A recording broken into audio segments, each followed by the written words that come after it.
Good afternoon. My name is Jose Sanchez, and I am the Assistant Director of the Cross-Cultural Centers. On behalf of the Multicultural Center, I would like to welcome you to our inaugural donning of the Kente Ceremony virtual celebration. We gather here today to commemorate the academic achievements of our class of 2020 graduates on our campus and those involved with the center. Though we wish we could be together in person, the significance of hosting the ceremony on our campus set a strong foundation for the future. And we were determined to make this special occasion possible, whether it was in person or virtually.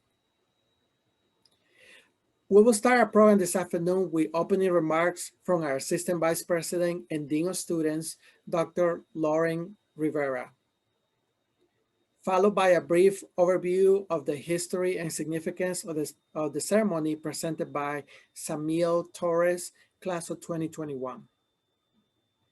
We will then hear from Rose Rosado Hernandez, class of 2020, who will offer our class of 2020 welcome remarks and introduce our class of 2020 student speaker, Katie Milenia Barientos.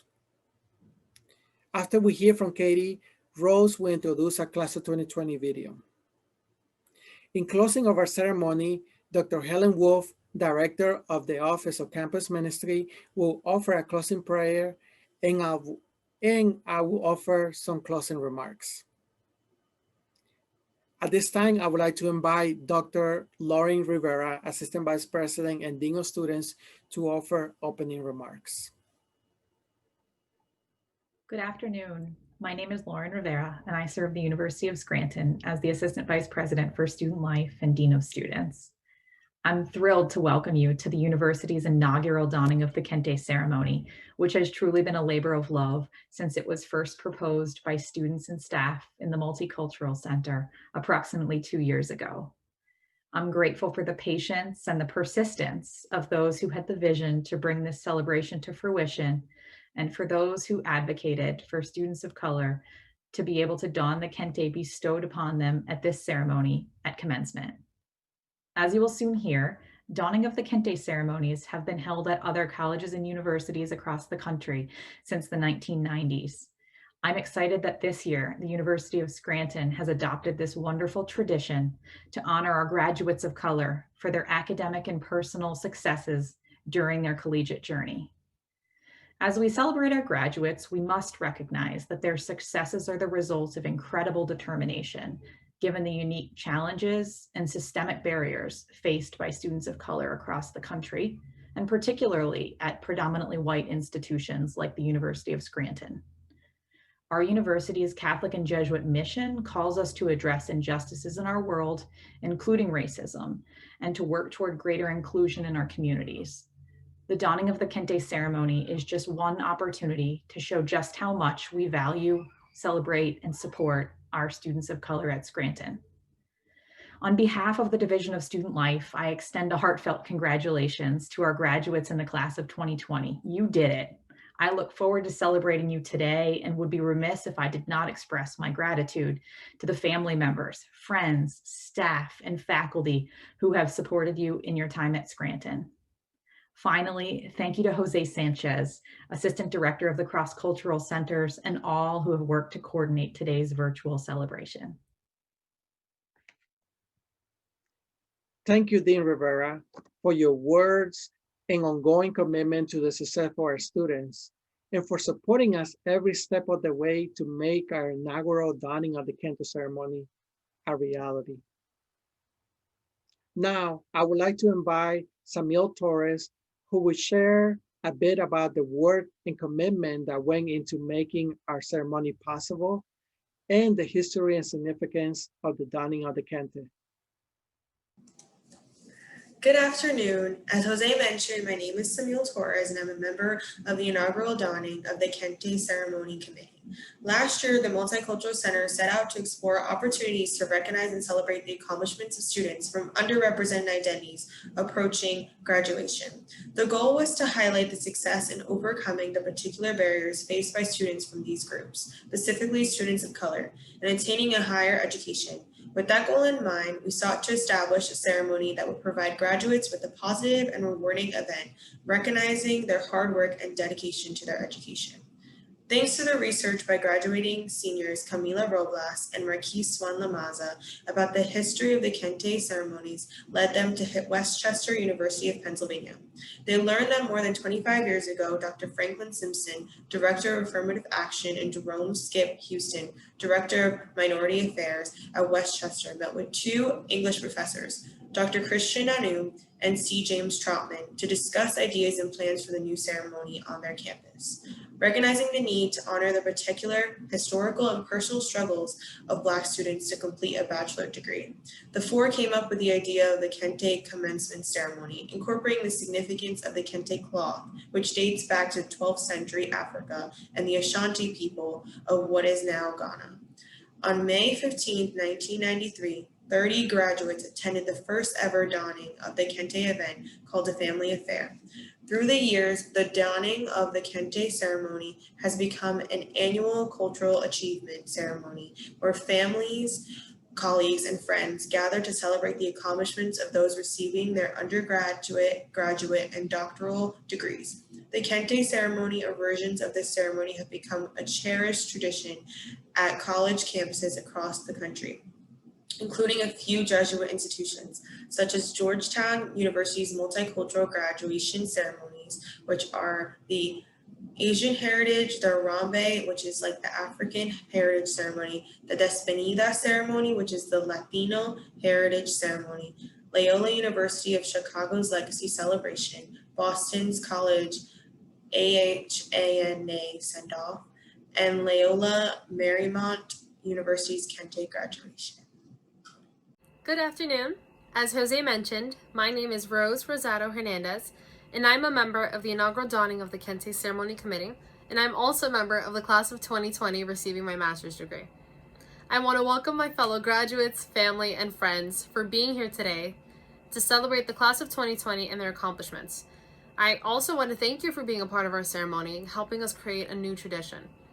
I feel grateful to be a part of this ceremony and to have seen so many students grow in their time at the Multicultural Center. I remember stepping into the center in 2014 during my freshman year and feeling at home with everybody who understood what it meant to be a first-generation college student and to be a minority on our campus. Through them, I grew to learn what it meant to be an advocate and how to set an example not only in my involvement on campus, but within the career that I wanted to pursue. While looking back at my undergraduate and graduate career at Scranton, my first thought will always be of the United Cultures Organization and how we slowly made our presence known on campus. My hope is for this new tradition, the inaugural donning of the Kente ceremony, to continue to grow and impact students to want to strive for excellence. I also hope to see all of you continue to want to be the change that you want to see in the world. And I also want you to remember the importance of representation and how your accomplishment is showing someone else that they can also follow in your footsteps. Now, I would like to introduce our student speaker, Katie Barientos. Good afternoon, class of 2020. Good afternoon, class of 2020. Good afternoon, class of 2020, and welcome. I'm pretty sure I was introduced, but I'll do it again. My name is Katie Milenia Barientos. First, I would like to thank all of you for allowing me into your homes. I'm beyond honored to be sharing my very, very, very, very, very, very, very, very limited wisdom with all of you today. I want to thank everyone who organized this event and worked even harder to make sure that we could be recognized remotely today. I want to give an especially big thank you to Jose for working with me through text and email. I think that anyone watching this who has tried texting or emailing me as opposed to calling me can attest to how difficult it is to get a hold of me. So if you choose that as a form of communication with me, bless you, and beware that I may take anywhere from 5 minutes to 5 to 20 business years to get back to you. There's just no in between. But Jose was very patient and helpful in that regard. I also want to thank Jose overall as a mentor to the clubs he monitors and to the school as a whole. The university has such a valuable asset in Jose and his initiatives. Así que gracias, Jose. I want to thank all of the mentors I had throughout my 4 years at the U and all of my peers who made the 4 years worthwhile. Thank you. Lastly, I want to thank my mom for raising me to be the woman I am today. I'm here because of my mom and for my mom. I worked hard my 4 years at the university so that she could hang her degree in the living room in her frame that she bought back in 2014. She manifested me completing this degree like she does everything else.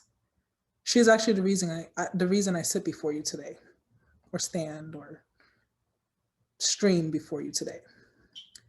I almost backed out of giving this speech because I didn't think I had anything useful to say, and she told me I'd regret it. Maybe this isn't useful, but here I am not regretting it. I think my fear came from my perception of my identity and how others view my Blackness. Am I Black enough? Woke enough? If not, does that invalidate my experiences as a Black woman in America or in the world? I know that the Katie most of you know now is not the one I'm describing, so I will tell you where this notion comes from.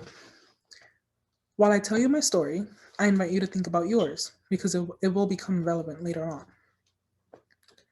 As a little girl, I remember feeling conflicted with my identity. I grew up in Brooklyn and Queens, New York, and constantly grappled with my Dominican upbringing versus the American way I was exposed to at school. Sometimes the lunches I brought to school were considered different, but I brought them anyway, and I heated them up so everybody else could smell them. I didn't care. I was always very proud of my Dominican heritage and never questioned it because there were others like me. As I grew up, I noticed that many of the other Spanish-speaking students did not look like me. I was constantly called Jamaican, African American, everything but Latina. And this offended me greatly, but I didn't understand why. When my hair was in its natural state, it was called moño malo, which translates to bad hair in Spanish. I questioned it and asked for a relaxer. My crispy burnt edges were what made me fit in, I thought. When I no longer had hair to sway because it broke off from overprocessing it, I started using weaves that were only Peruvian curly or straight because that would make me look Hispanic. It wasn't until I moved to Port Jervis, New York that I started to actively question my Blackness. People told me, "You speak so well for a Black person." And I responded one of two ways. Well, I'm not Black, I'm Dominican. Or, "Thank you," as if that were truly a compliment. When I filled out my Common app, I remember being upset because Hispanic was not an option for race. When I visited the Dominican Republic, I was told my features were too Black to be Dominican. But here in the US, my features were not Black enough. I did not understand what race was, nor did I have that education at home or at school. I did not understand that I am both Black and Latina, and that those two identities could coexist without invalidating the other. I tell you this because up until my second semester of sophomore year, I hid parts of me. I was afraid to use Ebonics because I didn't want to be classified as that Black girl. So I hid the New York City slang I spoke with my sisters. I hid my natural hair and only hung out with students who had nothing but disrespect for me and my roots. I was a part of UCO before the acronym changed, but was not an active member because I felt like a fraud. That last semester of my sophomore year, I found friends that got me, and I rediscovered UCO. I started hanging around my people and allies who respected us. I started feeling seen on campus. I went to the events hosted by the Multicultural Center with people who understood what El Dia de los Muertos meant to the Mexican culture and weren't just there for the free food. I went to order food with people who didn't shame me for ordering a quesadilla until I Americanized it to a quesadilla from embarrassment. This ceremony to me is a reflection of those better moments I described. It is a reflection of what we as a community have accomplished on campus. This is why it is such an honor to have been asked to speak to all of you today. This is something that freshman year Katie never thought she could do, at least not with confidence. Earlier that sophomore year, I had an experience with a student who made very racist remarks to my mom when she dropped me off at school one evening. That same year, I had a racist man at the Walmart by my home honk at me at 10 p.m. and say, "Paint your face white so that I can see you better next time." My Mexican stepfather was racially profiled so much that he eventually stopped driving to work and started taking public transportation. In my high school, with only 5 minority families in attendance, every time the Civil Rights chapter was taught, someone turned around and asked me, "Are you okay?" Because they assumed I was offended at the subject material. And ever since I can remember, I'm followed in every beauty supply and boutique I walk into. I say all of this with the current health pandemic in mind. A pandemic, by definition, is an epidemic occurring worldwide over a very wide area, crossing international boundaries and usually affecting a large number of people. I don't think that there's a community better equipped to handle this pandemic with such grace, resilience, and optimism as is this one. We have been dealing with the pandemic that is racism since the day we were conceived. The effects of the COVID-19 pandemic is just new for us in the way it attacks, not in the way it makes us feel, restricted, helpless, trapped. And although we've been going through all of this, we still manage to go to class, complete assignments, sleep, eat, attend extracurriculars. Some of us picked up minors and concentrations. Some of us even made on the dean's list. So if you feel any sense of discouragement in light of the COVID-19 pandemic, just remember all that you have accomplished and do not focus solely on what you didn't. You received a college degree while Black in America. The internal battles you face daily prepared you for this new pandemic, and you are ready to take on this new chapter, as well as the greater chapters that lie ahead. I know many of you can relate to this when I say that.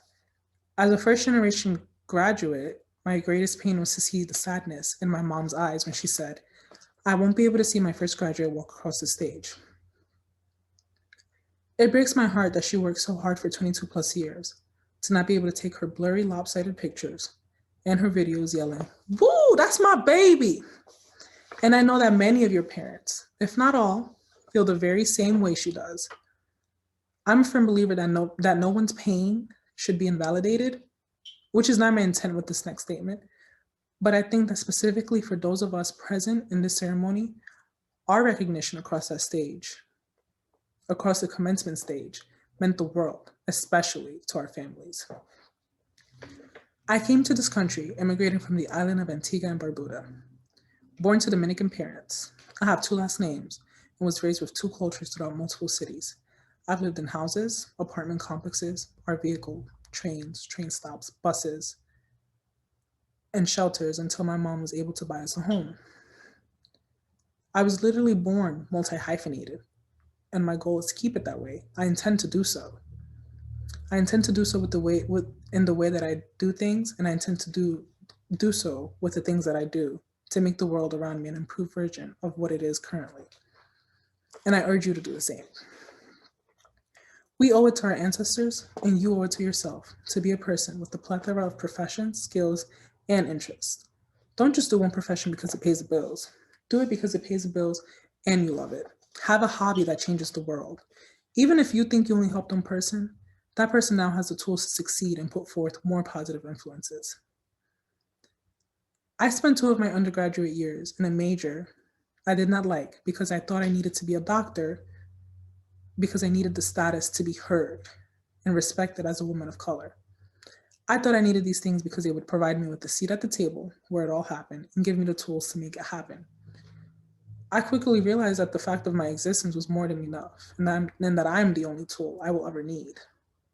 And so are you. So don't let exterior factors define you. Be the tool necessary for success. Demand respect. Don't ask for it. Explore your identity thoroughly. Create a table of your own. Don't wait to be seated at someone else's. And when you explore your identity, do so in a way that you do not lose your roots, because it is one of the greatest gifts we can pass down to our descendants. If 10-year-old Katie had the knowledge of how amazing her roots truly are, she would not have asked to perm the ones on her head.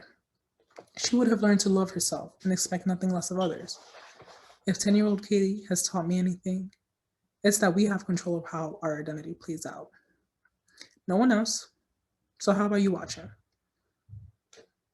I've shared some of my identity with you. What's yours? You don't have to tell me. Just make sure you know. Then once you are sure of it, once we are sure of it, we can continue to create generational wealth in the form of self-love and knowledge. The class of 2020 is a class of firsts. We are the inaugural class of the donning of the Kente Ceremony at the University of Scranton. Some of us are first-generation graduates or first-generation Americans. And now we probably are the first generation in our families to graduate university despite a global pandemic. So I will just end with congratulations, class of 2020. We did it. You did it. We are now minorities with major achievements, all pun intended, and this is just the beginning. Thank you, Katie, for your words and for supporting us this afternoon. Now, I would like to invite you to watch a video commemorating all of you. After the video, Jose will offer closing remarks and will introduce our speaker who will close us in prayer.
At this time, I would like to invite Dr. Helen Wolf, Director of the Office of Campus Ministry, who will offer a closing prayer.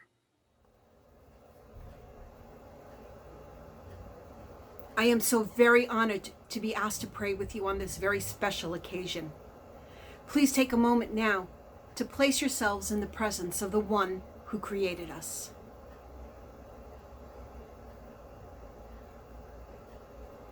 Beloved and merciful God, we give you thanks for the inventiveness of the human mind, giving these students, these scholars, members of the class of 2020, a thirst for knowledge which makes learning pleasure and discovery delight, drawing us beyond the known to the very edge of understanding. We stand before you on this day to acknowledge an ending of years of study, but this day also marks a beginning, a genesis of a work yet to be completed. We ask you to send blessings on them, empowered with their education, to offer justice to the oppressed, service to the poor, and equality to the subjugated. We give you thanks, dear God, in a special way for these students taking part in this donning of the Kente Ceremony. We honor the sacrifices made and obstacles overcome as they achieve their dream of earning a college degree. And so, dear graduates, as you journey from this time, may God, who made both female and male, bless and guide you. May God, who fashioned the earth, bless you with abundance, accompanying you on all your future paths, through joy, through challenges, through loss. May God remain deep in your hearts as you contribute to the building of a better world. And may God's Spirit dance about you to comfort, gladden, and inspire you. We ask these and all things from our God of compassion and justice, who lives, loves, and reigns forever and ever. Amen.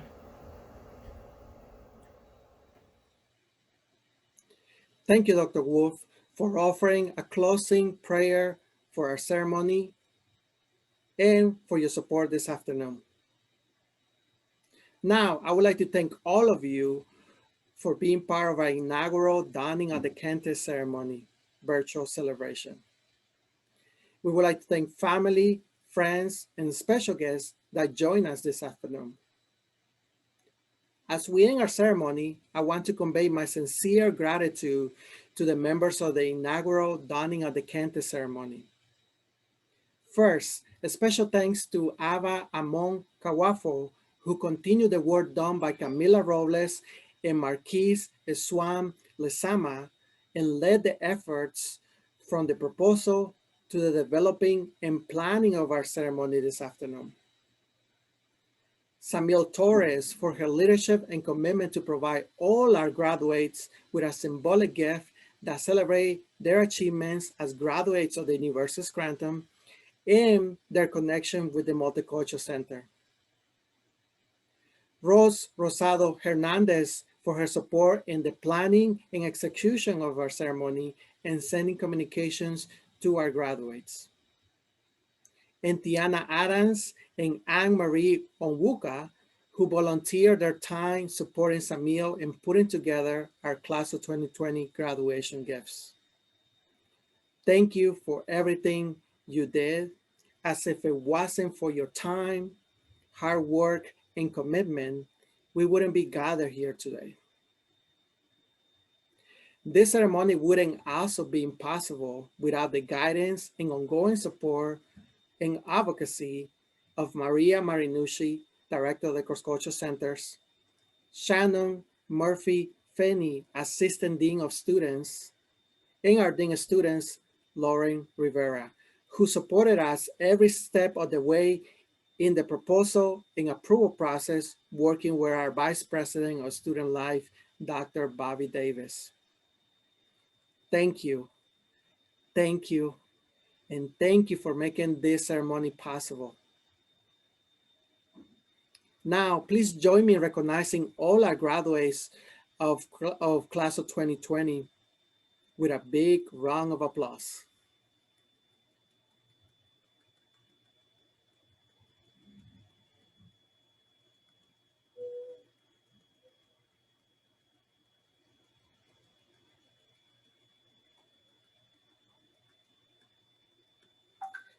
thank you to all of you graduates for your support and joining us this afternoon.